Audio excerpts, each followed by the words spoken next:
इस कार्यक्रम के प्रसारण पुण्यार्जक हैं Shri Kanwar Lal ji Mahavir Prasad ji Patni, RK marble group, Madanganj, Kishangarh, Rajasthan.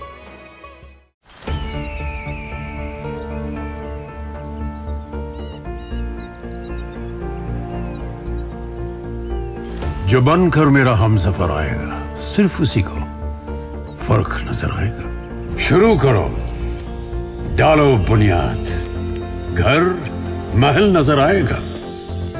Wonder लाइए, वंडर अपनाइए, फर्क नजर आएगा।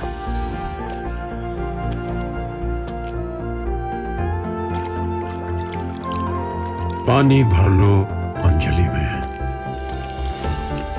चांद उतर आएगा।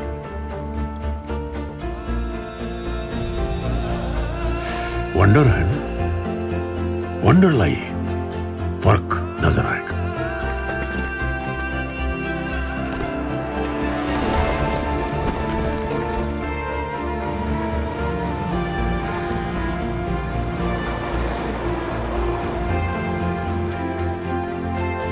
पहला घर तो खड़ा करो, शहर नजर आएगा।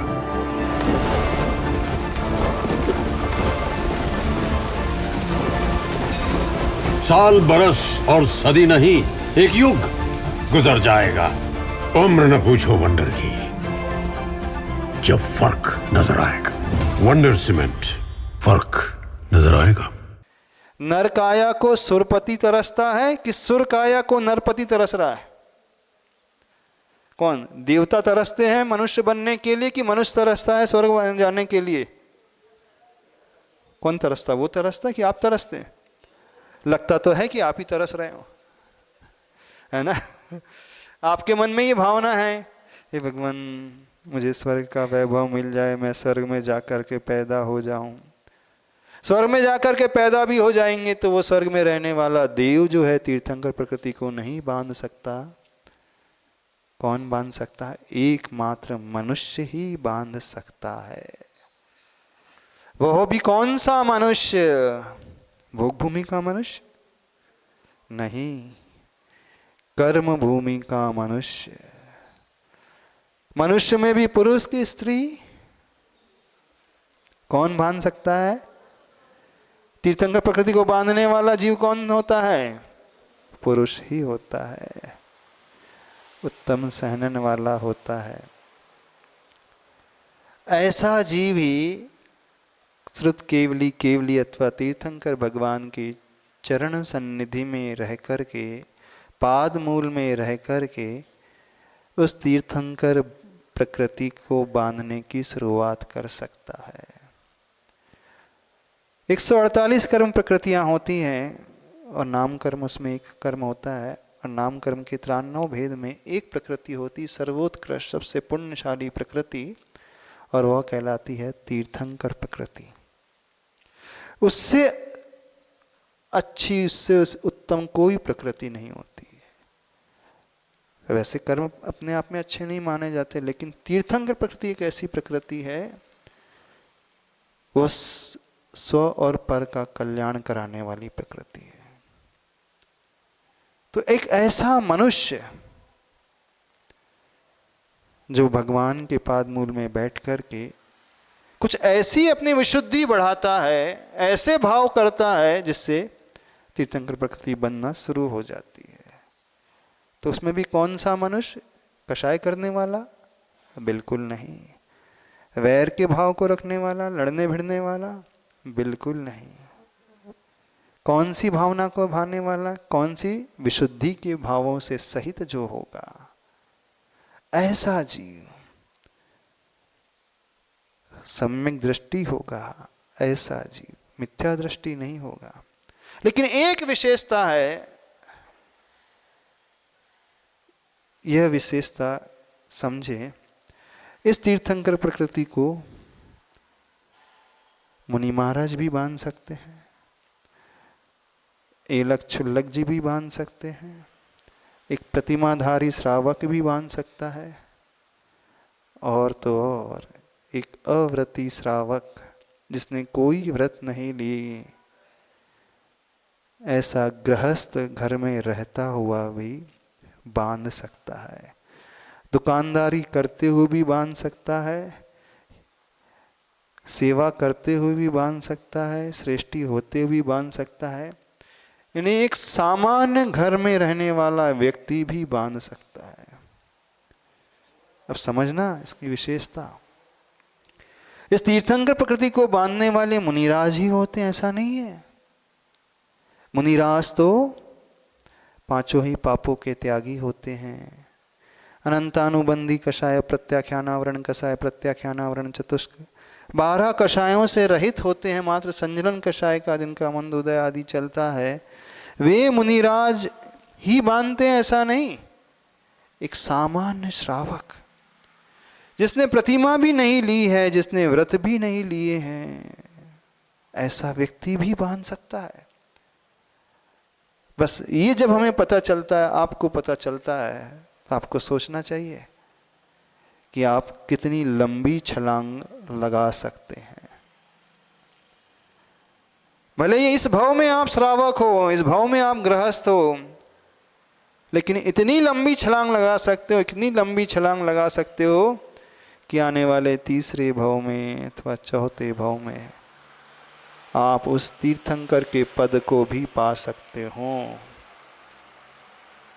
जब आपको आपका पोटेंशियल पता चलेगा, आपकी क्षमता पता चलेगी कि आपकी प्रोग्रेस, आपकी भी तरक्की कहाँ तक हो सकती है, तो समझना फिर आपका उत्साह भी बढ़ना चाहिए। बढ़ना चाहिए कि नहीं।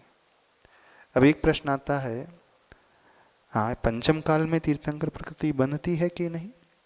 जहाँ तक आचार्य उमा स्वामी जी महाराज जिन्होंने तत्वार सूत्र ग्रंथ लिखा है, पूज्यवर गुरुदेव हमेशा एक बात कहते थे, तत्वार सूत्र ग्रंथ अथवा उसकी टीका सरवार सिद्धि आदि में यह उल्लेख कहीं नहीं आता कि पंचम काल में तीर्थंकर प्रकृति नहीं बन सकती है। यानी पंचम काल में रह कर के भी एक श्रावक उन विशुद्धि को बढ़ा करके उन 16 कारण भावनाओं को भा सकता है। हाँ, लेकिन अन्य सैद्धांतिक ग्रंथों में उल्लेख आता है कि चतुर्थ काल में रहने वाला जीव ही इन प्रकृति को, पुण्यशाली प्रकृति को बांधने वाला होता है। इसलिए होता है क्योंकि कंडीशन वहाँ पर ये रखी कि साक्षात केवली हो अथवा श्रुत केवली हो अथवा तीर्थंकर केवली हो, उन्हीं के चरण मूल में, पाद मूल में इतनी विशुद्धि बढ़ सकती है, उनके परोक्ष में रह करके इतनी विशुद्धि नहीं बढ़ सकती।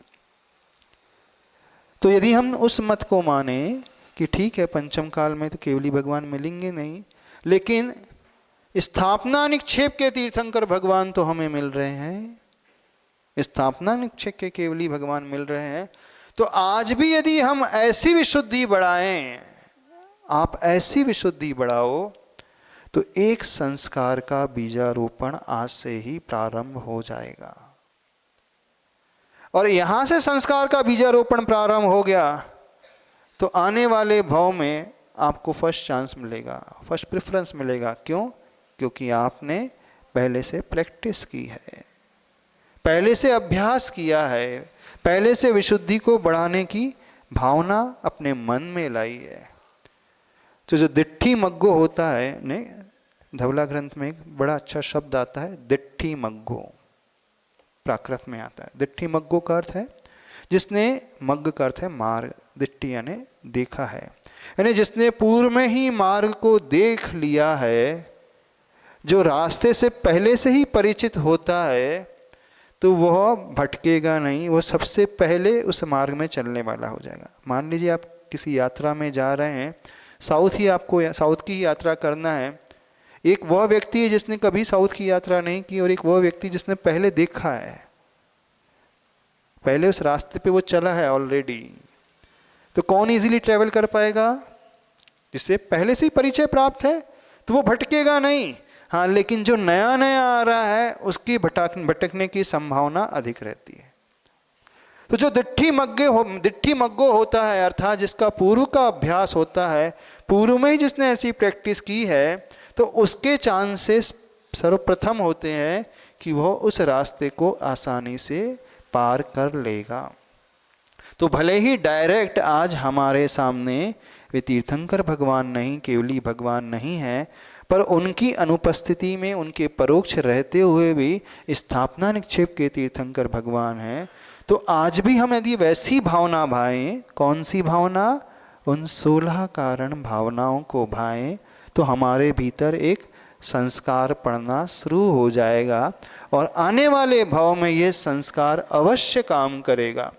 क्योंकि जो भी हम अच्छी भावना भाते हैं वो कभी ना कभी तो काम आएगी ही आएगी। इस बात को समझना। इस भाव में यदि हमने अच्छा विचार किया, व्रत का पालन किया है, तो आने वाले भाव में ये संस्कार पुनः उसे उस मार्ग में आगे बढ़ाने वाले हो जाते हैं। एक उदाहरण आपने सुना होगा, तो एक बात सुनी होगी कि जो स्वयंभू होते हैं अथवा कुछ ऐसे वैरागी जीव होते हैं, बिना निमित्त के ही दीक्षा ले लेते हैं। बिना कोई वैराग्य का कारण जिनके जीवन में आया भी नहीं है, उसके आए बिना भी वो दीक्षित हो जाते हैं। ना ही उन्हें कोई निमित्त मिला, ना ही किसी ने उपदेश दिया। तो जो निसर्गज सम्यक दर्शन होता है, स्वाभाविक रूप से पैदा होता है, अथवा जो निसर्गज भाव पैदा होते हैं, किसी ने हमें समझाया नहीं, पर अपने आप ही अच्छे निर्मल भाव पैदा हो रहे हैं इस भाव में, तो मान करके चलना ये पूर्व भाव में की हुई साधना का प्रताप है कि आने वाले भाव में बिना किसी उपदेश के, बिना किसी निमित्त के उस जीव के निर्मल परिणाम होने लगते हैं। तो इस भाव में यदि हम भावना भाएंगे तो ये भावना व्यर्थ नहीं जाएगी। जो लोग ऐसा तर्क करते हैं कि अभी तो तीर्थंकर बनना ही नहीं, प्रकृति तो बंधेगी नहीं, तो इसलिए हम 16 कारण भावना क्यों भाएं? ठीक है, shoot for the moon even if you miss you would land among the stars. एक कहावत आती है, चाहा तो चंद्रमा की रखो, यदि चंद्रमा तक न भी पहुंच पाओ तो आप सितारों तक तो अवश्य पहुंच ही जाओगे। चाहत तो तीर्थंकर भगवान की रखो, ऐसी भावना रखो कि हम जगत का कल्याण कर सके। भले ही हम तीर्थंकर ना भी बन पाए तो एक सामान्य केवली तो अवश्य बन ही जाएंगे। भले ही सामान्य केवली भी ना बन पाए तो एक आचार्य प्रविष्टि बन जाएंगे। भले ही आचार्य भी ना बन पाए, एक मुनि महाराज तो बन ही जाएंगे। भले ही मुनि भी ना बन पाओ तो एक अच्छे श्रावक बन जाओगे। भला ही अच्छे श्रावक भी ना बन पाओ तो एक अच्छा इंसान तो बन ही जाओगे, नहीं बन जाएंगे? यानी अच्छी भावना भाने से कोई भी नुकसान नहीं, कोई साइड इफेक्ट्स नहीं है। जो भी इफेक्ट्स होगा वह सही सही होगा, लाभ ही लाभ होने वाला है। तो आज इस हुंडा और सरपणी के पंचम काल में जहाँ साक्षात हमें तीर्थंकर भगवान नहीं भी मिल रहे हैं तो चिंता करने की आवश्यकता नहीं है। आज भी उन तीर्थंकर भगवान को याद करना जो विदेह क्षेत्र में विराजमान है, ढाई द्वीप में विदेह क्षेत्र में, जिनका समोसरण अभी भी लगता है और कम से कम विद्यमान 20 तीर्थंकर तो रहते ही हैं। तो उन तीर्थंकर को अपने आप को विजुलाइज करना है, ध्यान का विषय बनाना है, धारणा का विषय बनाना है और ये सोचना है कि मैं साक्षात उन सीमंदर भगवान के समोसरण में ही बैठा हूँ, मनुष्यों की कोठे में जाकर के बैठ गया हूँ, उनकी दिव्य ध्वनि को सुन रहा हूँ।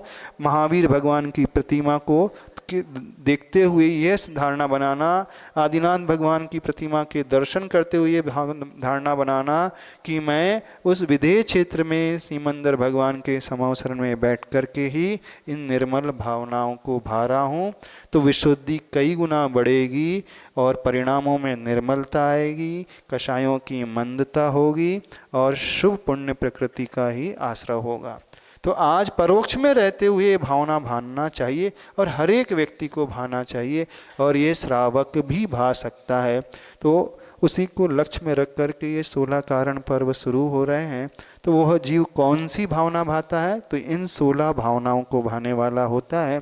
उन 16 भावना में से सर्वप्रथम भावना आती है दर्शन विशुद्धि, उसकी शुरुआत से लेकर के वो भावना भाता है। तो ये दर्शन विशुद्धि आदि 16 भावना कौन सी होती हैं, उनका स्वरूप क्या होता है, उनके लक्षण क्या होते हैं, हमें क्या करना चाहिए ताकि हमारे भीतर दर्शन विशुद्धि की भावना का भाव प्रकट हो सके, अन्य अन्य विनय संपन्नता आदि हम भावना भा सके। तो इन्हीं भावनाओं को हम समझने की कोशिश करेंगे आने वाले 16 दिनों में शॉर्ट में ही समझेंगे, ज़्यादा डिटेल में नहीं समझेंगे, क्योंकि जो 16 कारण व्रत करते हैं, 16 कारण व्रत की पूजा आदि करते हैं, 16 कारण विधान करते हैं, तो आप विधान कर रहे हैं, पूजा कर रहे हैं, व्रत कर रहे हैं, बहुत अच्छी बात है, लेकिन एक एक भावनाओं के स्वरूप को समझ करके करोगे तो आपके विधान पूजा में मन बहुत अच्छा लगेगा और विशुद्धि कई गुना बढ़ेगी और लाभ कई गुना अधिक होगा।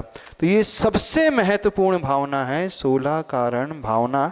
इसलिए महत्वपूर्ण है क्योंकि इसमें हम सिर्फ अपने कल्याण की भावना नहीं भा रहे हैं, इसमें हम जगत के कल्याण की भावना भा रहे हैं। अपने कल्याण के लिए तो भाने वाला कथनचित स्वार्थी हो सकता है, लेकिन जगत कल्याण की भावना भाने वाला तो शुद्ध धर्म ध्यान करने वाला होता है। अपाय विषय धर्म ध्यान।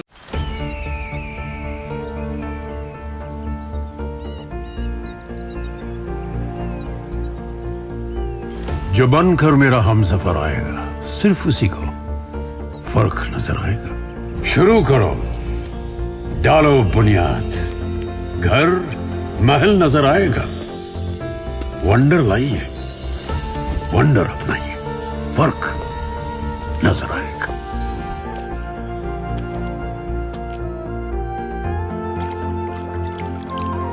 पानी भर लो अंजलि में,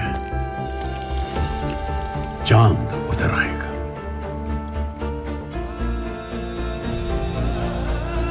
वंडर है ना, वंडर लाइए, फर्क नजर आएगा।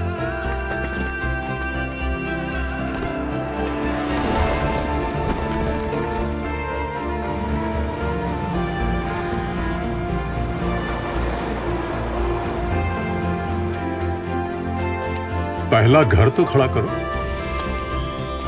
शहर नजर आएगा।